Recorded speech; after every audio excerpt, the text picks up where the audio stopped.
Okay, so good evening, class.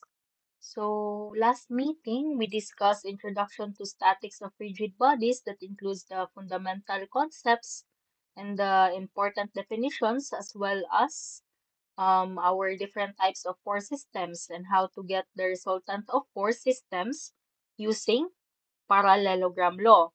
But today, we will be discussing how to get the resultant of force systems using components method. So the component method of force is a technique used to analyze forces acting on an object by breaking them down into their horizontal X and vertical Y components. So if my force ka, let's say this is force F, yung ibig sabihin yan ng components method is that kailangan mo raw i-break down yung force F into its horizontal component and vertical Y component. So ito, may horizontal component to na to the right. Let's call it Fx because, bakit to the right? Kasi yung force F natin is pointing to the right. And may Y component naman siya na pointing upwards kasi yung force F natin is pointing upwards also. So that's the first thing that you have to do. You need to resolve the force into components. So for each force, you need to identify its magnitude. Ano nga ulit yung magnitude? Magnitude is the gaano kalaki or kaliit yung force. So let's say this is 10 kilonewtons. That is the magnitude. And you also need to identify the angle it makes with the horizontal or vertical axis. Kailangan mo maka-identify ng at least itong angle niya with the horizontal or itong angle niya with the vertical axis.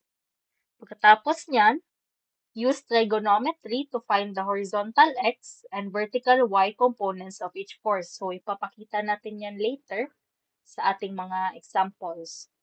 And then you determine the sign of each component based on its direction. So, yung sign convention natin this would be kapag in terms of y component, yung ating sign convention, yung upward natin is positive and yung downward naman natin is negative. And then sa x component naman, yung ating to the right is positive and then yung ating to the left is negative.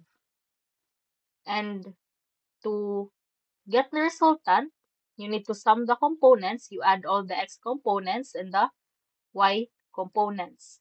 So, medyo mahirap siya i-understand for now kasi wala pa tayong example. But, mas maintindihan nyo to later kapag may examples na tayo. Yung kailangan nyo lang tandaan dito is ito raw yung ating formula for the resultant. So, that is r equals square root of rx squared. Ito yung summation ng lahat ng ating x components. And ry squared is the summation ng ating y components. And then yung angle ng resultant force with respect to the horizontal and vertical axis, if ipapasolve kayo nito, yung formula niya is tan inverse of ry over rx. So, example na agad tayo para mas maintindihan. So, we have here a 500 Newton force. So, we need to resolve the 500 Newton force into its x and y components. So, yung 500 Newton natin, meron siyang x and y component. So, yung x component natin will be pointing to the right kasi itong 500 Newton force natin is pointing to the right also. And pagkatapos niyan, meron din tayong y component, which is pointing upwards kasi yung ating 500 Newton force is nasa upward direction. So this would be our Fx, and this would be our Fy. So, pwede natin siyang gamitan ng SOHCAHTOA since this is a right triangle. So, ka-to-wa.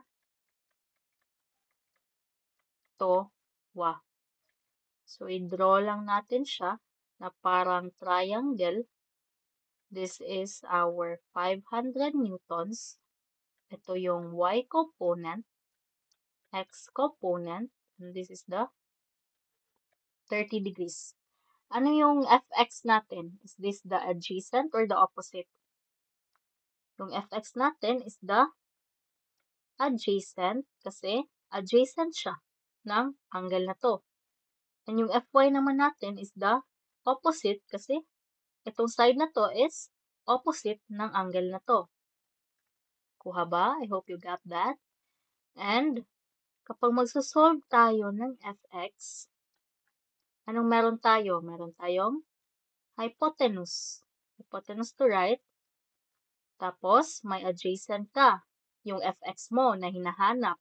Tapos, may angle ka. So, ano yung pwede natin gamitin in SOHCAHTOA? That would be ka. Kasi, meron kang adjacent tsaka hypotenuse. So, yung fx mo would be cosine of, yung ka natin is cosine theta adjacent over hypotenuse. Therefore, we have cosine of 30 degrees. Yung hinahanap natin na fx over hypotenuse na 500 newtons. So, yung fx natin maging 500 cosine of 30. So, if we input this in the calculator, this is 433.01 newtons. So, yung unit niya is in newtons kasi yung given mo na force is also in newtons. So, solve naman natin yung Fy or yung y component. So, ano ba yung y component natin? Opposite, di ba? So, meron tayong opposite, meron tayong hypotenuse and angle. Pwede natin gamitin yung SO. So, SO meaning sine theta equals opposite over hypotenuse. So, ilan yung angle natin? We have 30 degrees. So, yung opposite mo, yun yung hinahanap mo na Fy over hypotenuse na 500 newtons. Therefore, yung Fy mo would be 500 sine of 30. And that is 250 newtons. And these are our final answers. Yung ating x component is 433.01 and yung ating y component is 250 newtons. So, this is our, I'm calling this the long method. May tinatawag rin akong shortcut method which I used during my board exam. And ito yung tricks na mabibigay ko sa inyo. Kung ano yung force na nakadikit sa angle nyo, di ba ito yung angle mo? That is 30 degrees. Ano ba yung force na nakadikit sa angle or yung component na nakadikit sa angle? Di ba yung Fx? So, kung ano yung component na nakadikit sa angle mo, yun yung bigyan mo ng cosine. So, since yung Fs yung nakadikit, yung Fx yung maging 500 cosine ng iyong angle. So, yan lagi yung format niya. Yung nag-iiba lang is yung either cosine ba siya or sine. And yung Fy mo, yung Fy, ano ba to? Opposite ng angle na to. So, yung Fy mo will be, you will use sine. So, this would be 500 sine of 30. So, same lang yan ang answer. That will be 433.01 and 250 newtons. So, for example, ganito yung force, di ba? Na 500 newtons. Tapos, ito yung ating Fx. And ito yung ating Fy. So, what if yung angle mo is andito? Let's say this is 50 degrees. Example lang to ha. Ano ba yung bibigyan natin ng cosine? Ano ba yung nakadikit sa angle? Nakadikit na component sa angle? Di ba yung Fy? So, since yung Fy yung nakadikit sa angle, ito yung bibigyan natin ng cosine. So, yung Fy natin, magiging 500 cosine of 50. And then, yung opposite niya is yung Fx, di ba? So, yung Fx yung bibigyan natin ng sine. So, this would be 500 sine of 50. Pwede nyong itry yan ng SOHCAHTOA and you would arrive with the same answer. So, what I could recommend is gamitin niyo yung shortcut na lang para hindi na kayo maraming sinusulat. So, next example, a force of 800 Newton is exerted on a bolt A, ito yung bolt A, as shown below. Determine the horizontal and vertical components of the force. So, yung F raw natin, meron siyang horizontal component. Yung horizontal component will be pointing to the left since yung 800 Newton mo is pointing to the left. And then, meron din siyang vertical component na pointing upwards. Meron siyang vertical component na pointing upwards. Kasi yung 800 Newton mo is pointing upwards also. So, this is our Fx. And this is our Fy. Tapos, what's next? If gamitan natin ng shortcut method, ilan to? Yung Fx natin is 800 cosine of 35. Kasi ito yung nakadikit sa yung angle. Yung Fy natin is 800 sine of 35. Pwede lang natin gamitan ng SOHCAHTOA.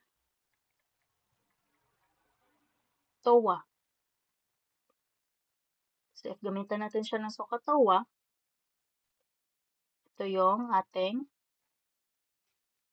right triangle. This is 800. This is 35 degrees. Ito yung Fy. Tapos, ito yung Fx. Yung Fx natin is the adjacent. And yung Fy natin is the opposite. So, to get the Fx, gamitin mo is ka. Since adjacent yan. So, that would be cosine 35 is equal to adjacent na Fx over hypotenuse na 800. Yung Fx mo is yun. We arrived with the same answer. If you input this in the calculator, you will get 655.32 newtons. Newtons kasi yung given mo na force is in newtons. Be careful of that, okay? Yung Fy mo naman, pwede mong gamitan ng SO. That is sine 35 is equal to opposite. Kasi yung Fy mo is opposite ng angle na 35. So, that is opposite over hypotenuse na 800. So, yung Fy mo is 800 sine of 35. And that is 458.86 newtons. So these are our final answers. This is the x component and then this is the y component. So problem number 5, meron daw tayong apat na forces. We need to determine the x and y components of the forces shown below. So pwede nating unahin yung F4 since nasa x-axis yung ating F4. Ang tanong is, meron ba siyang, yung F4 natin, meron ba siyang y component? Since nasa x-axis lang siya, meaning wala siyang y component. The same concept lang yan. So if may force kayo na nasa y-axis lang, meaning yung force mo na nasa y-axis, wala ring x component. Yan yung concept niyan. So therefore, yung x component ng ating F4 is yung 40 kilonewton mismo. Next, we can solve naman yung sa F1. So, yung F1 natin, may x component siya na papunta dito. So, may y component naman siya na papunta dito. This is F1y and this is F1x, representing the x and y components of force 1. So, gamitin na lang natin yung shortcut na method ha, para mas mabilis tayo. So, our F1x, since F1x yung nakadikit sa angle na 30 degrees, therefore, yung F1x natin is 58 cosine of 30. Sa calculator, that is 50.23 kilonewtons. And yung F1y naman is 58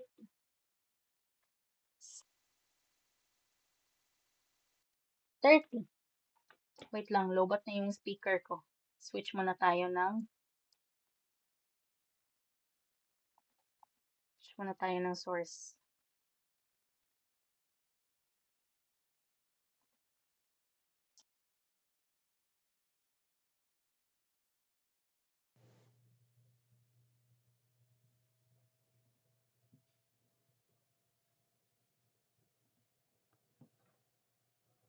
So, yung F1y mo is 58 sine 30. So, ilan to? That is 29 kilonewtons. Therefore, ito yung answers mo na sa x and y components ng F1. And proceed naman tayo sa F2. So, yung F2 mo, meron siyang x component to the left, kasi to the left tong force na to. Tapos, meron din siyang y component upwards, kasi upward yung force 2 mo. So, this is F2y and this is F2x. Gamit yung ating faster method, our F2y, opposite siya, right? Opposite siya ng ating angle na 45 degrees. So, kung opposite siya, siya yung bibigyan mo ng sine. So, this would be 50 sine of 45. That is 35.36. 36 kilonewtons. While your F2x is 50 cosine of 45. That is also 35.36 kilonewtons. So, ano lang yung naiwan? Yung F3, di ba? So, you may ask, ma'am, paano naman kunin yung components ng F3 na wala namang given na angle? Ano lang ba yung meron tayong given dito? Yung slope. So, ito yung slope ng inyong force. So, kapag may slope, yung kailangan mong kunin una is yung hypotenuse ng inyong slope. So, from Pythagorean theorem, yung formula niya is c squared equals a squared plus b squared, wherein yung c mo is your hypotenuse, and then yung A and B mo are the legs of your triangle. So these are our legs, that is 12 and 5. So pwede ma-interchange yung A and B. So since hahanapin natin yung hypotenuse, that would be C equals square root of 12 squared plus 5 squared. You will get C of 13. So ito is 13. Yung gawin mo, so yung F3 natin, meron siyang y component na downwards kasi yung F3 mo is pointing downwards. Tsaka meron rin siyang x component na pointing to the left kasi yung F3 mo is pointing to the left also. So, yung pagkuha nito, kailangan mong i-multiply yung F3. So, that is 45. Multiply mo sa x component ng iyong slope. Ano ba yung x component ng iyong slope? Yung 5, di ba? Ito yung x, tapos ito yung x, tapos ito yung y. So, multiply mo sa 5 over yung hypotenuse niya na 13. And that will be your x component. So, that is 17.31 kilonewtons. And yung y component naman, same process lang din, pero i-multiply mo sa y component ng iyong slope. Yung y component ng iyong slope is 12 over yung hypotenuse na 13. Yung makuha yung answer is 41.54 kN. And therefore, these are our final answers for the components of F3. So, I hope na-understand nyo yan, ha? So, here we have our last problem. Meron ka raw hook. Tapos, yung hook mo is subjected to 3 forces, A, B, and C. Sulat natin yung given. Yung A mo raw is 7 kilonewtons. Yung B mo is 5.2 kilonewtons. And yung angle A is 30 degrees. So, question 1, if C equals 6.8, so if C raw is 6.8 kilonewtons and theta is 45 degrees, how much is the resultant pulling force in the eye bolt? So, yung question dyan is if meron ka daw tatlong forces, ano raw yung iyong resultant force? So, from our discussion kanina, yung formula ng ating resultant is R equals square root of Rx squared plus Ry squared. So, ma'am, paano kunin yung Rx tsaka yung Ry?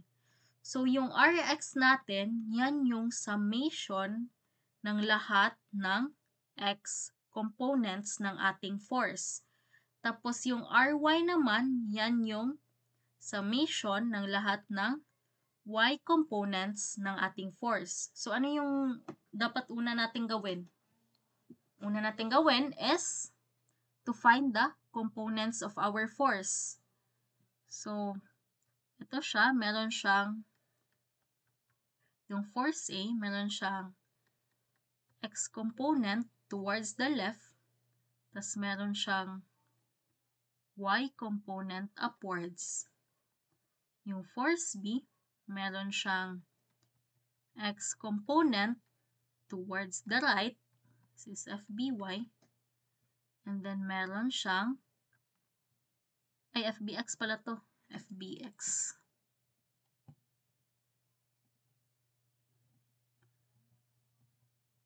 This is FBX. And then this is FB y. Tapos, meron ka ring 4c. Ito yung green ha. Yung 4c mo, since nasa x lang siya, meaning yung cx mo, since yung 4c mo is nakatapat mismo sa x-axis, meaning yung x component mo is yun na yung 6.8 kilonewtons. So this means, since nakatapat na siya mismo sa x-axis, yung y component ng c mo is 0. So, solve natin yung FAX tsaka FAY. FAX. Diba yung FAX yung nakadikit sa angle na 45 degrees? Therefore, our FAX would be 7 cosine of 45. If gusto nyo naman mag-SOHCAHTOA, wala namang mali sa mag-SOHCAHTOA, you can use SOHCAHTOA if mas comfortable kayo doon. So, the answer of this would be 4.95 kilonewtons. Tapos, yung FAY, that is 7 sine of 45. Bakit nga ulit sine?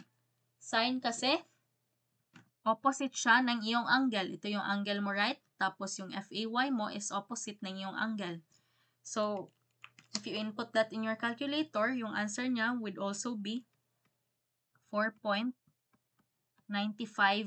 kilonewtons. So, ano yung kulang natin? Wala tayong FB. FB na lang. So, you solve for FBX. Since FBX yung nakadikit sa angle na 30 degrees, copy mo yung resultant niya, cosine of 30 equals 4.5 kilonewtons. Tapos yung FBY mo, if this is cosine, yung FBY mo maging sine lang siya. So, that is 2.6 kilonewtons. So, since nakuha na natin lahat ng components, pwede na tayong mag-solve for the Rx and the Ry. So, okay, let's solve for our Rx. Yung Rx natin is summation of forces x. Ano nga ulit yung ating sign convention for forces x? That is, yung to the right is positive, and then yung to the left is negative. So, yung FAX natin, since it is pointing to the left, we have negative 4.95. Tapos yung FBX na pointing to the right, that would be positive 4.5. And yung FCX natin is also pointing to the right, that would also be positive. Positive 6.8. If i-total mo yan, yung sagot is 6.35. And then, mag-RY naman tayo, summation of forces y, yung Fx natin, ay yung Fc natin is walang y, so that is 0. So, yung kailangan na lang natin i-add is yung y components ng A tsaka B. Ano ulit yung sign convention natin sa forces y? That is yung upward is positive, tapos yung downward is negative. Since itong force A tsaka force B, pointing upwards naman siya both, therefore, parehong positive yung ating y components. So, that is positive 4.95 plus, add mo yung FBY na positive 2.6. The answer would be 7.55 kilonewton. Ito rin is kilonewton. So, pwede na ba nating mahanap yung resultant? Pwede na. Kasi meron na tayong Rx tsaka Ry. Maging direct substitution na lang yan. Yung Rx natin is 6.35. Square mo kasi yan yung formula. Plus yung Ry na 7.55 squared. So our answer is 9.87 kilonewtons. So tama yung ating answer. So let's proceed to number 2.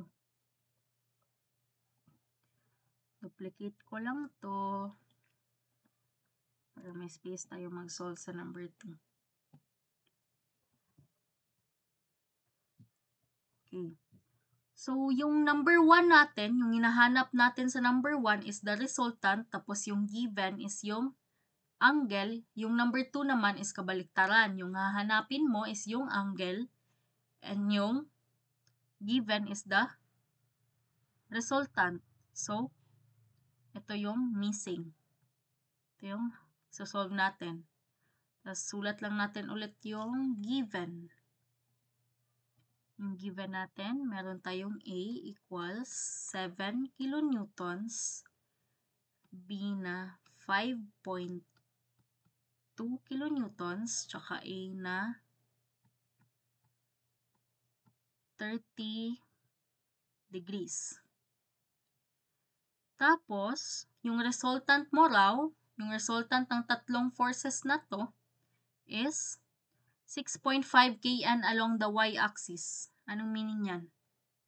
Nasa y-axis mismo yung iyong resultant. So, nandito raw yung iyong resultant, and that is 6.5 kilonewtons. So, if nasa y-axis mismo yung iyong resultant, meaning, yung Rx mo is 0. And yung Ry mo, yan mismo yung 6.5 kilonewtons. Kasi wala kang force na nasa x, nasa y talaga siya. Saktong nasa y siya. So, therefore, yung Rx mo will be equal to 0. So, ang tanong is, magkaka-effect ba tong force C na to sa ating resultant? The answer is no. Kasi yung resultant natin is walang x component. So, pwede na nating hindi i-consider tong x component na C. So, ano lang ba yung nagko-contribute sa ating y component? Meron tayong yung y component ng ating force B, tsaka yung y component ng ating force A.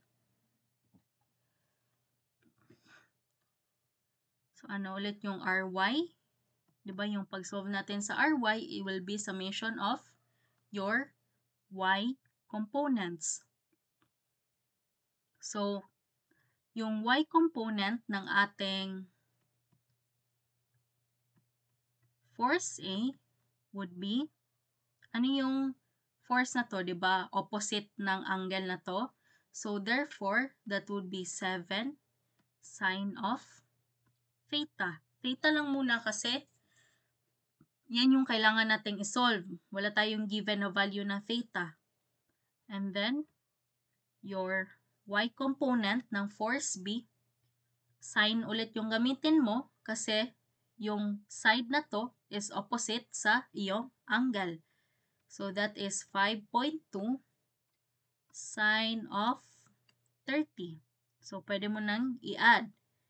Ry natin, given na 6.5 kilonewtons. And then, add mo lang yung iyong y components. So, that would be 7 sine theta plus 5.2 sine of 30. Pareho siyang positive ha, since yung forces A and B mo is parehong pointing upwards. Kung may pointing downwards ka, that's the time na gagamit ka ng negative. So, shift solve mo lang sa calculator.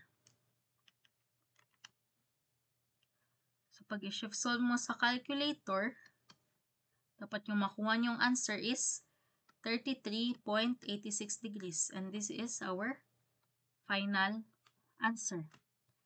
So, for your assignment 1, ito yung assignment 1 nyo.